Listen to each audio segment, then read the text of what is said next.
နာညောင်ပေးတော်ဖျားဆိုတဲ့နှုတ်ကပတ်တော်အဖြစ်အနေငယ်ဝင်ငါချင်တာဖြစ်ပါတယ်သခင်ယေရှုကကလေးတယောက်ဟာ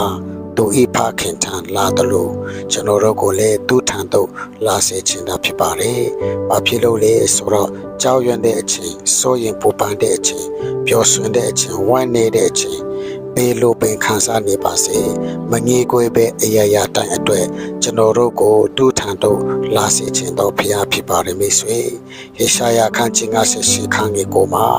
ထာဝရဘုရားသည်ပင်ခေါ်တော်အခါထူတော်မူလိမ့်မည်။အော်ဟီတော်အခါငါရှိသည်ဟုမိန့်တော်မူလိမ့်မယ်လို့ဖော်ပြထားပါတယ်။အဲဒါကြောင့်မိတ်ဆွေဘေးလိုအခြေအနေဘေးရောက်ကလေးတယောက်သူဤဖခင်ထံလာတယ်လို့ကျွန်တော်တို့ရဲ့လိုအပ်ချက်အရာရာအလုံးအတွက်နေညမပြည့်အော်ဟီပီခေါ်ရင်ကောင်းကင်အဖကထူဖို့အတွက်တူထန်တို့လာစေခြင်းတော့ဖျားဖြစ်ပါတယ်ဆိုတဲ့နှုတ်ကပတ်တော်အဖြစ်အနည်းငယ်ဝင်ငါချင်တာဖြစ်ပါတယ်အလျှောက်တိုင်းပေါ်မှာဖျားရှင်ကောင်းချီးပေးပါစေ